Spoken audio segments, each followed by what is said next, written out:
Welcome, ladies and gents, to the next video in our series of different types of rocks. You've already witnessed the first film, which was on igneous rocks, and also identifying igneous rocks. And this will be our third in a series of rock videos, and this is all about sedimentary rocks.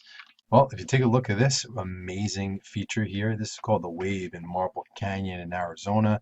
And you might have guessed it, this is sandstone that has been shaped by running water erosion and by wind erosion for millions of years, which give these amazing formations in the American Southwest. Okay, why are sedimentary rocks special? What do we have to learn about them? And specifically, guys, sedimentary rocks are composed of weathered minerals and sediments, guys. So pretty much when you're thinking about sedimentary rocks, you're thinking about rocks that are created on Earth's surface. They're formed by layers, by one layer building on top of the next layer. Or they could be rocks that have been evaporated from seawater. All right, they're always formed at the surface. They preserve fossils. We're going to talk about fossils today in a little bit. So when we think about the geologic record is based off of the fossil record. Okay, so and the majority of fossils, we get them directly from sedimentary rocks. They preserve ancient environments. So potentially, guys, if you see graded bedding, which is sorted sediments like conglomerate, then you have sandstone, then siltstone, then shale, you'll know that there was potentially running water, or potentially a river made its way into a larger body of water just by looking at the rocks that are there. So they preserve those ancient environments.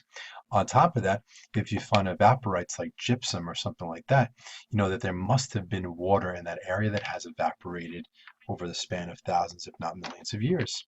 And lastly, guys, sedimentary rocks are sources for a lot of the things that we use. We can't forget, guys, that it's a source of fossil fuels. So your coal, guys, is a sedimentary rock. Bituminous coal specifically is a sedimentary rock. And it makes up about 40% of the electricity in the United States. Also, you can get iron from these rocks, building materials, you name it. Sedimentary rocks are vital for all those processes. Okay, so let's break down the different types of sedimentary rocks and make sure you have your reference tables along with you.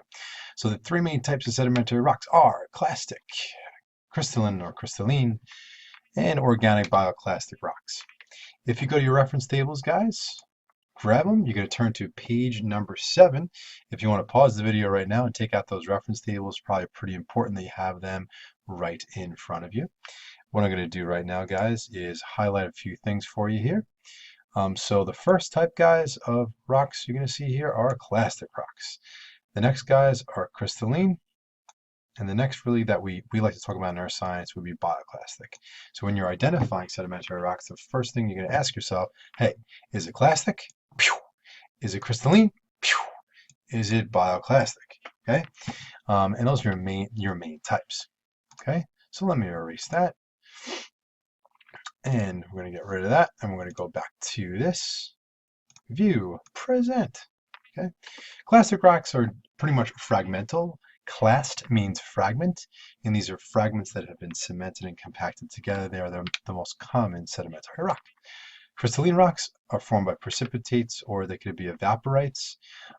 Pretty much there's water there, and you have too much of that mineral that's dissolved, and it precipitates out, or there's a lake, and the lake evaporates off, and you get a crystalline rock. These are your monomineralic rocks. And then you have your bioclastic rocks, which are formed from the remains of once living organisms like limestone and coal. Okay, so let's get into the first one right off the bat. Let's get right into clastic rocks. Clastic rocks, guys, are derived from the weathering of rock. When rocks weather, they break down and they make small pieces. Those small pieces then come together to form that rock. They're most commonly clay minerals and quartz, and they're broken down by their different textures and grain sizes. Okay, so if they look like M&Ms, all right, guys, you'd have pebbles. Pebbles create a particular type of rock called conglomerate. Sand creates sandstone. Silt creates siltstone, and clay is going to create mudstone, otherwise known as shale. Okay, let's break down this process a little bit more. Okay, classic sedimentary rocks have to start off by getting sediment. What does that mean? So you have a rock, that rock breaks down, right? This is part of the rock cycle, right, guys? And you get sediments, different pieces, called the weathering, the breakdown of rock. Next, those pieces have to get transported from one spot to the other. Another fancy schmancy term for transport is called erosion. Erosion is the movement of rock from one spot to the other. Okay, that can happen by wind. That can happen by running water. That can happen by glacial movement, and that can happen by mass movement as well. Okay, so first things first, sediment has to be produced by weathering. It's got to be transported. And just like when you go to the bank with your parents might deposit money, and that sediment will get deposited in a lake, a valley, or an ocean basin. It's going to get buried, and you're going to be getting yourself a rock through the process of lithification. Okay, and that process is pretty much done by squeezing the mineral grains together, and also cementing with those minerals coming in and cementing those pieces together. Okay, get that pressure pressing in, fluid escapes there, and you get this process of lithification happening. Okay. All right. Now, when that happens, guys, if you're lucky enough, you might have a little critter or maybe a big critter like you see right over here that gets stuck there. And you can imagine what's created, guys. What's created are fossils. If you're really interested in fossils, I have a link here for you. It clicks right over to the American Museum of Natural History, and it talks to you about dinosaur bones. And what's really important, guys, is that dinosaur bones are not dinosaur bones at all, actually. They're rocks. What? So let me talk to you about that for a moment. If we go back to this, guys, the process is as simple as this.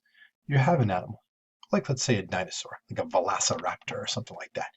They're minding their own business. They're walking along a river. They're walking along, and then, uh-oh, they die. They fall over into like a shallow body of water, kind of like this unfortunate, I think, Allosaurus or something like that over here. I think that's correct. Anyway, they die and they're quickly buried. Most critters don't ever have fossil or become fossils, but if you're lucky enough, they could become a fossil. So they get quickly buried and they get preserved. And over time, all the fleshy remains decay off pretty quickly. The bones are left over. Then the bones are replaced by minerals, and the minerals actually make a pure cast of what used to be. Okay, and the majority of fossils are created in that way. Okay, so it's very rare to have a direct fossil, like an actual bone. Most of the fossils we see are actually rocks. So pretty cool to think about, right? All right, moving on. All right, other types of specific types of classic rocks are conglomerate. As you can see here, this is super easy to identify because these are massive, they're massive fragments within it. Looks like M&Ms. Here's breccia. Breccia, guys, is very similar to conglomerate, but it has angular fragments. And the main difference here between conglomerates and breccia is pretty much, it's the story. In your opinion, which one of these rocks was once affected by running water? Well, if I look at the differences here, conglomerate has rounded fragments, whereas breccia has angular fragments. If I go to the reference tables again, I can go right over here. I'll take a look. So these are definitely clastic rocks, very large grain size. Okay, so it's either going to be conglomerate or breccia. And as it turns out, conglomerate, guys, because the fragments have been abraded and they've been rounded, they were rounded out by running water. So the story of a conglomerate is that sediments were broken down, they landed in water. They were then transported in a river and they rounded out by running water erosion and then deposited again. That's the story of conglomerate. Whereas breccia most likely wasn't transported very far at all. Potentially there was mass movement or something like that, or there was just a deposition, a quick deposition and a quick burial of those jagged angular pieces. Okay, going back, guys. All right. So, hey, here I am. What am I doing over here? Any idea where this is, guys? This is in California. Okay. What's so cool is that when you look behind me in this photograph here, you see some more clastic rocks, and this is actually called gray wacky. Yes, that's right, gray wacky, and it's a particular type of sandstone. Well, this is called Julia Pfeiffer State Park in Big Sur, California, off of Highway 1. Okay, and here are some more examples. All right, moving on, guys. So some other examples of sedimentary rocks are your crystalline or organic rocks. Those are your limestones or your dollar stones. Where do they form? Well, they form usually in marine environments. Let's take a look at what that would look like. All right, so here's the Great Barrier Reef. Here's the Cook Island in the South Pacific. These are areas where you would see, all right, these rocks being formed. Okay, here's an example of which will potentially become an atoll at some point in the future. Okay, here's the Bahamas here, where you would see, all right, coral reefs and calcite being deposited at very fast rates, producing limestone. Okay. You can have limestone that's chemical in origin, okay, or you can have limestone that is actual remains of shells that are cemented together, like this coquina right over here. Really, really easy to identify, guys. It's on the bottom of your page 7 reference tables. Okay. Other types of organic rocks could be, for example, this here would be coal. All right, coal is a bituminous coal is a sedimentary rock. It originally starts as plants. It will become peat when it's broken down. It becomes lignite, and then it becomes coal. All right, to show you a little bit more clearly, lignite's called brown coal, and it's really gross to actually burn.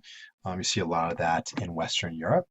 And lignite becomes bituminous coal, or if exposed to more pressure. And then, if it's exposed to extreme heat and pressure, bituminous coal actually becomes a metamorphic rock called anthracite. And you might not be able to see that really well. Let me move myself up a little bit. Anthracite is what you see in the brick fire ovens of New York City. Okay. Where do we see this, guys, in the United States? Well, we see plenty of bituminous rock deposits through the coal belt here in West Virginia and in Pennsylvania, right? And there's other deposits like anthracite in the Southwest, and then some more in the West as well, okay? And lastly, guys, there are evaporite rocks, all right, guys? And these are rocks that you can tell by looking at evaporite is that this is formed by evaporation of seawater, okay? Your gypsum, your halite, like that, guys, you had a shallow water environment, potentially like a lake, like the Great Salt Lake in Utah. And over time, the lake evaporates. And when the water evaporates, the salt is left behind, okay? And land speed records are actually set on the Bonneville Salt Flats out there in the American West. And that is an entire area of just salt, just halite as far as the eye can see. All right, that looks something like this. Boom, there it is. Okay, going back, now here are your examples of crystalline evaporite rocks, gypsum over here, halite over here, and dolostone. If you notice, guys, one thing, they're all the same exact color. They're all white or colorless, so they're really hard to identify. One thing we can do is we can do an acid test, just like you would with calcite or dolomite for a mineral test. You could do it with the rocks too. And out of the gypsum, halite, and dolostone, which do you think is going to react with acid? Well, the answer would be dolostone because it's made of dolomite. All right, halite is just salt, NaCl, and gypsum doesn't react to acid as well. Okay? Crash course in sedimentary rocks. This is Mr. Cloud. I hope you learned something about sedimentary rocks, guys. Hope to all see you in class. Take care. Bye-bye, guys.